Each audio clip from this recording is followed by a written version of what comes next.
என்னப்பா கண்ணை தொடச்சி தெரியுது இல்லையா?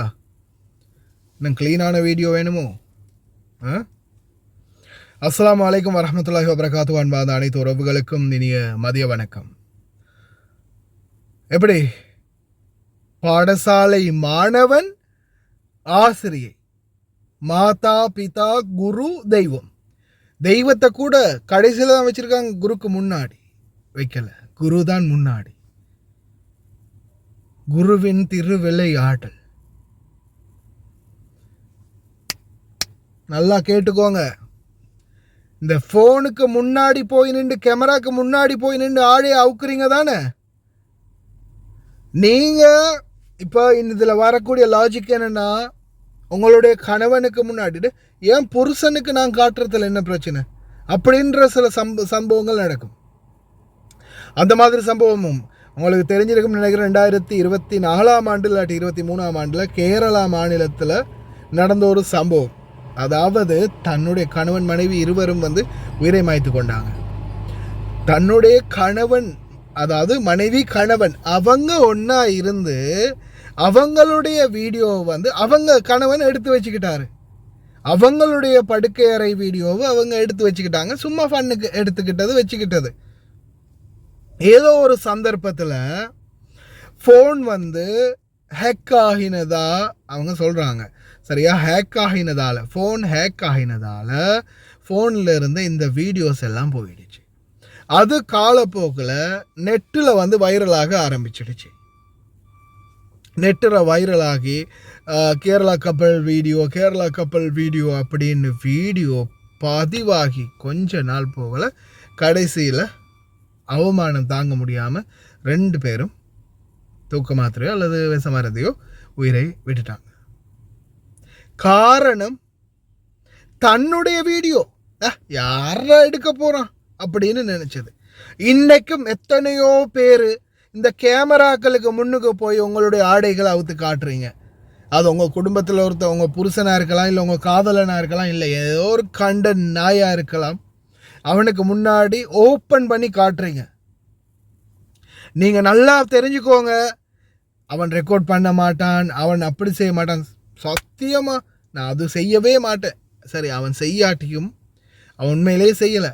இல்லை உங்களுடைய புருஷனே தான் நீங்கள் வீடியோ கால் பேசுகிறீங்க, நம்ம புருஷனுக்கு காட்டுறதுக்கு என்ன பிரச்சனை அப்படின்னு நீங்கள் நினைக்கலாம். இப்போ உங்களுக்கு தெரியும் டெக்னாலஜியாக எந்த அளவுக்கு வளர்ந்துருக்குதுன்னு. இந்த டெக்னாலஜி எங்கே போயிருக்குதுன்னா, இன்றைக்கி உங்களுடைய ஃபோன் கேமராவை இன்னொருத்தன் உட்காந்து பார்த்துக்கிட்டு இருக்கிறான், என்ன நடக்குது உங்கள் ஃபோன்லேண்டு. நீங்கள் ஃபோனை இப்போ இந்த ஃபோன் ஒன்னில் இருக்கு இல்லையா, இதை நீங்கள் இப்படி சுவிட்ச் ஆஃப் பண்ணி இப்படி ஆஃப் பண்ணிவிட்டு வைக்கிறீங்க. டிஸ்பிளே ஆனில் இல்லை, ஆனால் ஃபோன் இந்த மாதிரி வியூ பாயிண்டில் இருக்குதுன்னா, அந்த கேமரா அந்த சைட்லேயே இந்த சைட்லேயே பார்க்கக்கூடிய மாதிரி இருக்குதுன்னா, இந்த ஃபோன் வழியாக உங்களுடைய டிஸ்பிளே எப்படி ஆஃபில் இருந்தாலும் பார்க்க முடியும். பார்க்குறாங்க. ஹேக்கர் மாதிரி நிறைய பேர் உருவாக்கிட்டாங்க. தயவு செய்து புரிஞ்சுக்கோங்க. உங்களுக்கு உங்களுடைய வாழ்க்கையை நீங்கள் பாதுகாக்கணும்னா, அதே மாதிரி உங்களுக்கு நல்லாவே தெரியும், அந்த எத்தனையோ படங்கள், எத்தனையோ விடயங்கள், எத்தனையோ இடங்களில் கூட குறிப்பிட்டிருப்பாங்க, ரோட்டில் போகிற ஒரு தெரு நாய் கடித்தா ஒருபோதும் அந்த அந்த கடிப்பட்டவங்களுக்கு யாருமே பிழை சொல்ல போகிறது இல்லை. நாயை அடித்து விரட்டுவாங்க, நாய்க்கு விஷமிச்சு கொள்வாங்க, நாயை விரட்டி விடுவாங்க, நாயைத்தான் ஏதாவது பண்ணுவாங்களே தவிர அந்த மனுஷனுக்கு எதுவும் சொல்ல போகிறதில்ல. ஆனால் இதே சந்தர்ப்பத்தில் ஒரு ஆணாலோ, ஒரு பெண் சீரழிக்கப்பட்டாலோ, ஒரு பெண் வாழ்க்கையை இழந்தாலோ, அந்த பெண் தான் காலத்துக்கும் குற்றவாளி. அனைவருடைய கழுகு பார்வையும் கண் பார்வையும் விரல் நீட்டமும் அந்த பெண் மீதே தான் இருக்கும். அந்த ஆண் ஏதோ ஒரு வீர சாம்ராஜ்யத்தை உருவாக்கின மாதிரியும் சாதனை பண்ணிய மாதிரியும் அவனை கண்டுக்கவே மாட்டாங்க. அந்த பெண்ணைத்தான் எல்லா இடத்துலையுமே மட்டம் தட்டுவாங்க, குத்தி காட்டுவாங்க. நான் ஆரம்பத்திலே சொன்ன மாதிரி ஒரு தடவை நான் சொன்னேன் இல்லையா, 1000 நாய்களோட, தெருவில் போகிற 1000 நாய்களோட ஒரு பெண் ஒரு அறைக்குள்ளே இருந்து வெளியே வந்தாலும் தப்பாக பேசாது இந்த உலகம். ஒரு ஆணோட ஒரு பெண் ஒரு அறையிலிருந்து வெளியே வந்தால் அதை தப்பாக பேசுகிறதுக்கு பல ஆயிரம் வாய்கள் காத்திருக்கும். அது நாம் சாதாரண எக்ஸ்பிரிமெண்ட் மாதிரி பண்ணலாம். எப்படி தெரியுமா, சும்மா ஒரு பெண்ணையும் ஒரு ஆணையும் உள்ளுக்குள்ளே ஃபுல்லாகவே ரூமுக்குள்ளேலாம் கேமரா வச்சு இவங்க 2 பேரும் சும்மா உட்காந்துருக்குறாங்க. அவங்க அந்த பக்கம் திரும்பிடுறாங்க, இவங்க இந்த பக்கம் திரும்பிடுறாங்க. 2 பேரையும் ஆளுக்கு ஒரு பக்கம் திருப்பி சும்மா உட்கார வச்சுட்டு ஒரு அரை அவர் கழித்து நல்லா சமூக புழக்கம் இருக்கக்கூடிய டைமில் இவங்க வந்து மூஞ்சி கழுவி தொடச்சிட்டு ஏதாவது கட்சிப்பால் மூஞ்சி தொடச்சிட்டு இவங்களும் வெளியே வரணும். அந்த ஆணும் வெளியே வரும்போது சும்மா இப்படி ட்ரெஸ்ஸை அட்ஜஸ்ட் பண்ணிட்டு இப்படி வெளியே வந்தால் போதும்.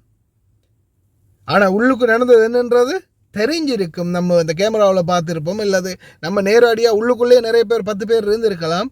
ஆனால் அந்த வெளியில் அந்த 2 பேர் இந்த ரியாக்ஷனோட வெளியே வரும்போது பார்க்கக்கூடியவங்க முடிஞ்சிருச்சு போல், இந்தா பாரு ஐட்டம், இந்தா பாரு அது இது. எப்படியுமே அந்த பெண்ணுக்கு பின்னால் தான் யாரும் 10 பேர் ஃபாலோ பண்ணுவாங்களே தவிர அந்த ஆணுக்கு பின்னால் யாரும் ஃபாலோ பண்ண போகிறதில்ல. இதுதான் பெண்களுடைய தற்போதைய நிலைமை. கையெடுத்து கும்பிட்டு வேண்டாலும் கேட்டுக்கிறேன், தயவு செய்து எக்காரணத்தை கொண்டும் உங்களுடைய நிர்வாணத்தை எவனுடைய பார்வைக்கும், உங்களுடைய கணவனுடைய பார்வைக்கும் சரி, சோஷியல் மீடியாவிலையும் சரி, இந்த டிக்டாக், ஃபேஸ்புக், வாட்ஸ்அப், ட்விட்டர், எந்த ஒரு மீடியாக்களையும் சரி, கால்லையோ மெசஞ்சர்லேயோ ஆடியோ காலோ வீடியோ காலோ ஃபோட்டோ அனுப்புகிறதோ, உங்களுடைய காதலனா கல்யாணம் முடித்து அதுக்கு பிறகு நேர்லேயே நீ பார்த்துக்கோ, கணவனா உனக்கு பக்கத்தில் வந்த பிறகு பார்த்துக்கோ. ஏன்னா இது நான் குறிப்பாக சொல்கிறது வெளிநாடு வாழ் தொழிலாளர்கள். ஏன்னா இன்றைக்கும் நிறைய பேர் சம்பவம்னா 1-2 இல்லைங்க, ஏராளமான சம்பவம். என்கிட்ட கிட்டத்தட்ட நான் இந்த வாட்ஸ்அப் சேட்டில் வந்து எத்தனை இருக்குன்னு பார்த்தா கிட்டத்தட்ட இப்போதைக்கு வரைக்கும் என்னுடைய வாட்ஸ்அப் சேட் வந்து கிட்டத்தட்ட 25,000 வாட்ஸ்அப் சேட் இருக்குது. சரியா, ஒட்டு மொத்தமாக 25,000 வாட்ஸ்அப் சேட்டு இருந்துச்சு. இப்போதைக்கு எத்தனை இருக்குன்னு தெரியல, நான் நிறைய வாட்ஸ்அப் சேட்டை வந்து அழிச்சிட்டேன்.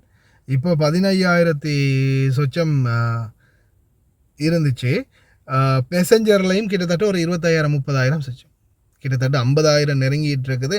என்னோட பர்சனல் இந்த மக்கள் தொடர்பு கொண்டவங்களுடைய எண்ணிக்கை. இதில் பாருங்க அன்பார்ந்த உறவுகளே, பல பேர் வந்தாங்க, என்னோட லவ் பண்ணினான், என்கிட்ட காசு வாங்கினான், கடைசியில் என்னோடய வீடியோக்கெல்லாம் பேசி என்னுடைய ஆடை இல்லாத வீடியோக்கெல்லாம் எடுத்து வச்சு என்னை பயமுறுத்துகிறான், என்னோட காசு கேட்டால் காசு தர மாட்டேன், சோஷியல் மீடியாவில் வீடியோ போட்டுருவேன், என்ன பண்ணுவோம் பண்ணிக்கோ, அப்படி இப்படின்னு மிரட்டுறான். நான் என்ன பண்ணுறது? நான் கேட்டது ஒன்று தான் அவங்கள்ட்ட, சகோதரி என்ன செய்ய போகிறீங்க? மானமா காசா? உங்களுடைய முடிவு. மானமா காசா? இல்லை நீங்கள் தைரியமாக இறங்கி செய்ய போகிறீங்கன்னா தாராளமாக போலீஸில் போய் கம்ப்ளைண்ட் பண்ணலாம், அவனை தூக்கி உள்ளே போடலாம், வாழ்நாள் பூரா ஜெயிலில் வைக்கிறதுக்கும் ஏற்பாடு பண்ணலாம். என்ன செய்ய போகிறீங்க? சிலர் வந்து முடிவு எடுத்தாங்க, அவன்கிட்ட இருந்து ஃபுல்லாக எல்லாத்தையும் அழிக்க நம்மளால் முடிஞ்சது. உன்னோட ஃபோட்டோ வீடியோவும் அவங்கள்ட்ட இருக்குது, இதெல்லாத்தையும் நான் சோஷியல் மீடியாவில் போட்டு இந்த மாதிரி பண்ணுறேன்னு ஊருக்கெல்லாம் தெரிகிற மாதிரி போட்டுறட்டுமா, உன்னுடைய தம்மையில் உன்னுடைய ஃபோட்டோவை போட்டு இறக்கி விடட்டுமா அப்படின்னு பயமுறுத்தின பிறகு இல்லை அழிச்சு எல்லாம் செஞ்சுட்டு இல்லை நான் இதுக்கு பிறகு எதுவும் பண்ண மாட்டேன் அப்படின்னு சொல்லி சைலண்ட்டாக போனவனுங்க இருக்கிறானுங்க. சிலவங்க திமிரு காட்டினானுங்க, அதுக்கப்புறமா தம்மையில் ஒன்று எடிட் பண்ணி ரெடி பண்ணி அனுப்பின பிறகு பயந்தானுங்க. சிலவங்களுக்கு வந்து நேரடியாக சட்ட ரீதியாக நடவடிக்கை எடுக்கப்பட்டுச்சு. சிலவங்க வந்து இல்லை வேணாம் அப்படின்னு சைலண்ட்டாக விட்டுட்டு போனவங்களும் இருக்கிறாங்க. இதை மாதிரி நான் ஆயிரக்கணக்கான சம்பவத்தை கட்ட பஞ்சாயத்தை பர்சனலாக டீல் பண்ணியிருக்கிறேன். என்னுடைய வாட்ஸ்அப்பை திறந்தா அந்த சாட் ஹிஸ்ட்ரி அப்படியே ஒரு நாள் ஃபுல்லாக உட்காந்து வைத்துக்கிட்டே இருக்கலாம். சாட் ஹிஸ்ட்ரியை போயிட்டே இருக்கும். அவ்வளோ பிரச்சனை இருக்குது, எவ்வளோ பஞ்சாயத்து இருக்குது இந்த நாட்டில். ஆனால் இதில் முக்கியமான பிரச்சனை என்னென்னா, யாரோ ஒருவன் தெரியாத ஒருத்தனுக்கு போய் நம்மளுடைய உடம்பை காட்டுறது. கொமராகி நான் கேட்குறது ஒரே ஒரு கேள்வி அந்த பெண்கள்கிட்ட, நீங்கள் பெரிய பிள்ளை ஆகின பிறகு உங்களுடைய தந்தைக்கு முன்னுக்கு கூட அவுத்து காட்ட முடியாத அந்த உடம்பை எதுக்கடியாப்பா இன்னொருத்தனுக்கு காட்டணும்னு துணிகிறீங்க? எந்த நம்பிக்கை?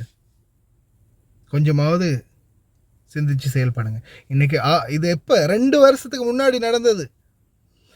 2 வருஷத்துக்கு முன்னாடி நடந்தது. ஆசிரியை மட்டும் இல்லடாப்பா, 50 வயசு 40 வயசு படுகலவிகள்ல இருந்து எல்லாரையும் இந்த பாலா போனவன் பேசி கதைச்சி வீடியோ பண்ணி சுய இன்பம் கண்டிருக்கான். 2 வருஷத்துக்கு முன்னாடி 2 இயர்ஸ் பிஃபோர் நடந்த சம்பவம். எவனோ ஒருத்தன் கையில் இவன் ஃபோனோ இல்லை ஏதோ ஒன்று மெமரி சிப்போ ஏதோ ஒன்று சிக்கி தான் பப்ளிஷ் ஆகியிருக்குது. வெரி டேஞ்சர் இந்த ஸ்டோரேஜ் பண்ணி வைக்கிறது இந்த மாதிரியான விடயங்களை.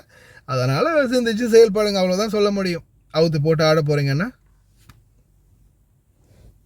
தாராளமாக. அதுக்கப்புறமா நீங்கள் தான் நாட்டுக்கிட்டு சாவணும். சிந்திங்கள், செயல்படுங்க.